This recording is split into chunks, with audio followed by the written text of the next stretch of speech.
Sahabat pendengar Radio Pelita Kasih yang dikasihi Tuhan Yesus, selamat pagi, salam sejahtera bagi Bapak, Ibu, saudara-saudari sekalian. Selamat berjumpa kembali dengan pelayanan Renungan Harian Salum. Bagi sahabat pendengar RPK yang berada di rumah, maupun yang dalam perjalanan menuju tempat bekerja, Tuhan Yesus memberkati kita sekalian. Saya Sintua Esther Raja Guguk Baru Lumban Gaul dengan sukacita akan melayani sahabat pendengar RPK sekalian sebagai pelayan pendamping pembawa renungan. Renungan di pagi hari ini dibawakan oleh Sintua Evangelis Binsar Siregar dari HKBP Kernolong, Resort Jakarta.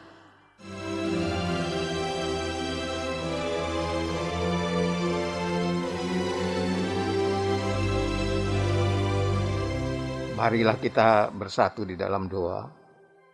Puji dan syukur kami panjatkan kehadirat-Mu ya Tuhan atas penyertaan-Mu dalam renungan pagi ini. Kami mohon tuntunan-Mu agar renungan ini menjadi berkat bagi para pendengar. Kami juga berdoa agar sahabat pendengar yang sedang terbeban berat, baik karena pekerjaan, keluarga, atau penyakit, kiranya Tuhan berkenan memulihkan mereka. Sebelum mendengar firman-Mu, urapi hati dan pikiran kami, agar layak bersekutu dengan-Mu. Hamba-Mu yang menyampaikan firman, urapi dengan Roh Kudus-Mu, agar layak melayani-Mu. Dalam nama Tuhan Yesus, kami berdoa dan mengucap syukur. Amin.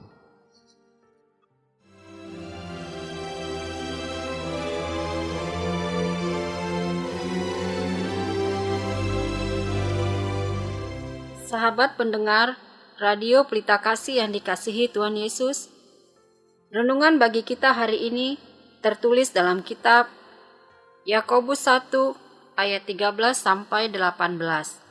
Yakobus 1 ayat 13 sampai 18. Demikianlah firman Tuhan.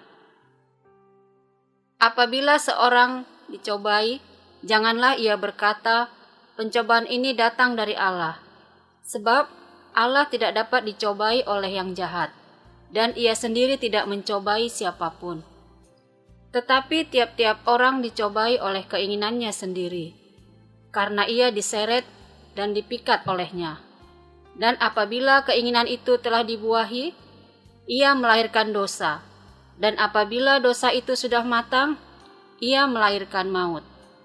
Saudara-saudara yang kukasihi, janganlah sesat. Setiap pemberian yang baik dan setiap anugerah yang sempurna datangnya dari atas, diturunkan dari Bapa segala terang. Padanya tidak ada perubahan atau bayangan karena pertukaran. Atas kehendaknya sendiri, Ia telah menjadikan kita oleh firman kebenaran, supaya kita pada tingkat yang tertentu menjadi anak sulung di antara semua ciptaannya. Dan sebagai ayat pembimbing bagi kita pada pagi hari ini, yaitu ayat 13. Apabila seorang dicobai, janganlah ia berkata, pencobaan ini datang dari Allah. Sebab Allah tidak dapat dicobai oleh yang jahat, dan ia sendiri tidak mencobai siapapun.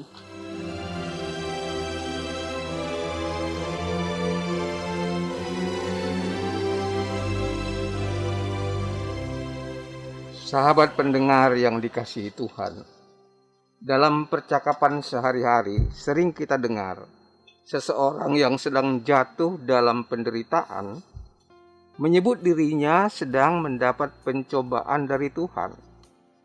Benarkah demikian? Pencobaan adalah godaan atau bujukan yang dihadapi manusia untuk melakukan dosa. Godaan itu bisa berasal dari luar diri manusia, yang biasa disebut sebagai iblis atau setan. Namun bisa juga datang dari dalam diri manusia itu sendiri, yang disebut sebagai keinginan daging. Lalu bagaimana halnya dengan pandangan yang mengatakan bahwa pencobaan itu datangnya dari Tuhan? Apakah pandangan seperti itu dapat kita terima? Nats pembimbing hari ini mengatakan, apabila seseorang dicobai, janganlah ia berkata, pencobaan itu datang dari Allah. Nats ini mengajarkan bahwa pencobaan itu datang bukan dari Tuhan. Dan Tuhan tidak pernah mencobai siapapun. Lalu bila demikian, bagaimana kita memahami pandangan yang mengatakan bahwa seseorang mengalami penderitaan karena mendapat pencobaan dari Tuhan? Manakah yang benar? Marilah kita membahas lebih dalam. Bagian yang pertama, apakah pencobaan itu? Sahabat pendengar, kata pencobaan berasal dari bahasa Yunani, peirasmos, yang menunjuk pada penganiayaan dan kesulitan yang datang dari dunia atau iblis. Tetapi di dalam kamus Alkitab, pencobaan memiliki dua arti.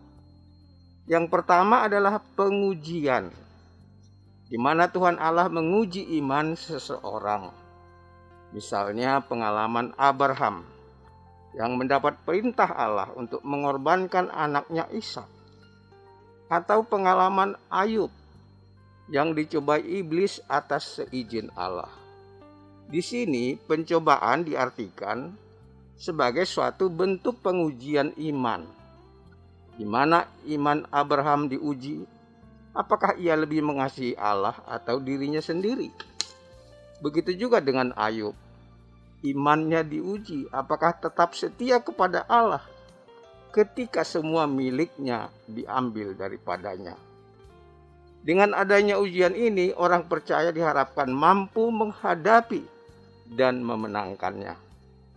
Seperti dikatakan dalam Matius pasal 5 ayat 11. Berbahagialah kamu jika karena aku, kamu dicela dan dianiaya, dan kepadamu difitnahkan segala yang jahat.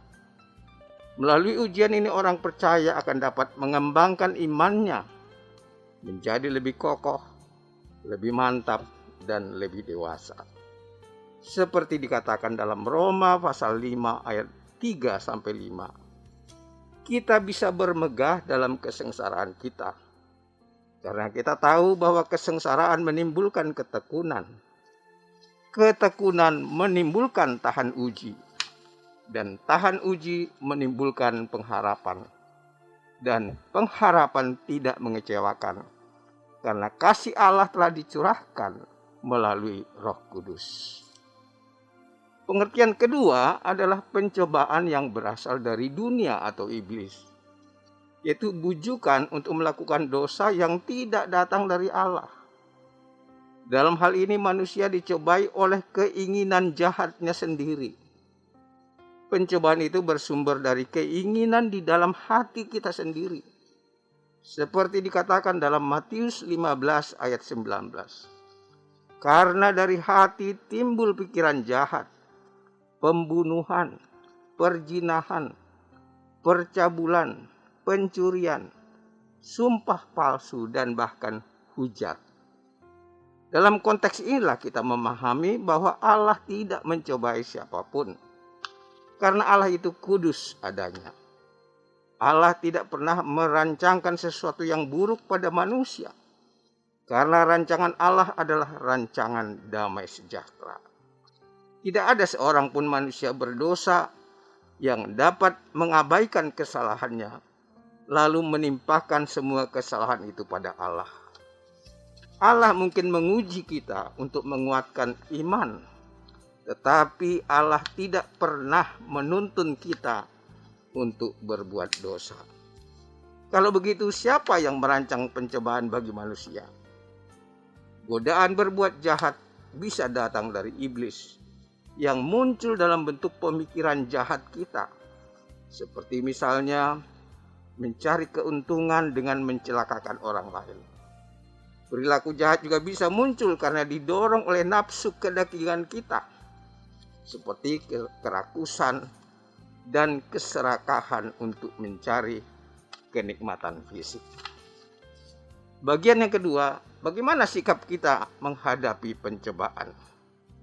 Sahabat pendengar, bagaimana ketika kita dihadapkan pada pencobaan? Sebagai orang percaya, kata kuncinya adalah kita harus mengandalkan firman Tuhan. Dalam Efesus 6 ayat 16 dan 17 dikatakan, dalam segala keadaan pergunakanlah perisai iman. Sebab dengan perisai itu kamu akan dapat memadamkan semua panah api dari si jahat. Dan terimalah ketopong keselamatan dan pedang roh, yaitu firman Allah. Dari uraian ini tampak jelas bahwa firman Tuhan yang diimani dengan sungguh-sungguh adalah sumber kekuatan utama dalam menghadapi pencobaan. Dalam 1 Korintus 10 ayat 13 dikatakan bahwa pencobaan-pencobaan yang kita alami adalah pencobaan biasa yang tidak melebihi kekuatan manusia. Dan Allah itu setia, tidak membiarkan kita dicobai lebih dari kemampuan kita. Ketika kita dicobai, Ia akan memberi jalan keluar sehingga kita dapat menanggungnya. Sahabat pendengar, firman ini tentu akan menguatkan hati kita untuk tegar menghadapi pencobaan dan memberi kesempatan kepada kita untuk menggunakan segenap potensi dan kekuatan kita untuk menghadapi pencobaan. Karena kita yakin Tuhan pasti akan membantu kita memperoleh jalan keluar. Bagaimana bila godaan itu ternyata begitu kuat yang mendorong kita berbuat jahat? Apa yang harus kita lakukan? Matius 26 ayat 41 mengatakan, berjaga-jagalah dan berdoalah, supaya kamu jangan jatuh ke dalam pencobaan. Roh memang penurut, tetapi daging lemah. Firman ini mengajak kita agar waspada dengan kelemahan manusiawi kita, di mana setiap orang pasti memilikinya. Ketika pencobaan menyentuh aspek kelemahan pribadi kita masing-masing, waspadalah. Sebaiknya kita menjauh dari godaan tersebut agar terhindar dari jerat kejahatan. Dalam 2 Timotius 2 ayat 22 dan 23 dikatakan, sebab itu jauhilah nafsu orang muda, kejarlah keadilan, kesetiaan, kasih dan damai bersama-sama dengan mereka yang berseru kepada Tuhan dengan hati yang murni. Hindarilah soal-soal yang dicari-cari, yang bodoh dan tidak layak. Engkau tahu bahwa soal-soal itu menimbulkan pertengkaran. Sahabat pendengar, salah satu tantangan berat yang menjadi godaan bagi masyarakat kita masa kini adalah maraknya informasi hoax yang sifatnya dicari-cari karena motifnya mengeksploitasi perbedaan untuk mengunggah kebencian, permusuhan, dan pemecah belahan persatuan. Sebagai orang percaya, kita hendaknya cermat mengenali apa saja yang menjadi informasi bodoh dan tidak layak itu, agar kita tidak terjebak dalam pencobaan yang berujung pada pertengkaran. Tuhan Yesus memberkati. Amin. Mari kita berdoa. Tuhan yang Maha Baik, terima kasih atas firman-Mu yang mengingatkan kami akan tanggung jawab kami menghadapi dan memenangkan pencobaan.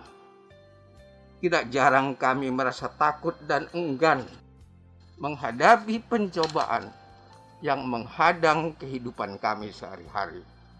Kami lupa bahwa Tuhan sendirilah yang mengizinkan pencobaan itu menggoda kami, agar melalui pertarungan rohani, iman kami semakin kokoh. Karena itu ampuni kami ya Tuhan. Tuntun kami melalui Roh-Mu yang kudus dalam menghadapi dahsyatnya pencobaan. Kami tidak gentar karena Engkaulah pelindung kami dan firman-Mu menjadi pelita di jalan kami. Berkati umat-Mu yang sedang berjuang menghadapi pencobaan masa kini. baik dalam menghadapi berita-berita hoax yang mengganggu ketentraman kami, maupun berita-berita bodoh dan tidak layak yang berpotensi memecah belah persatuan kami. Terima kasih Tuhan, dengarlah doa kami yang kami alaskan hanya di dalam nama Tuhan Yesus. Amin.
Sahabat Radio Pelita Kasih yang dikasihi Tuhan Yesus Kristus, marilah kita mendengarkan beberapa informasi berikut ini.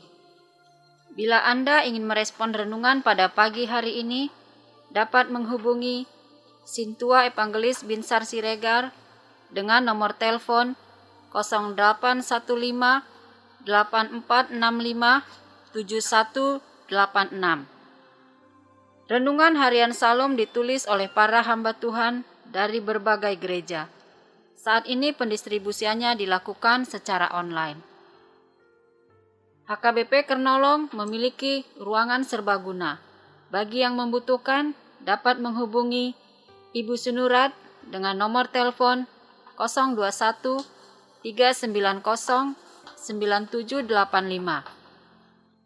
atau Ibu Sintua Nyonya Lumban Raja Boru Situmorang dengan nomor telepon 0812 1470 7797.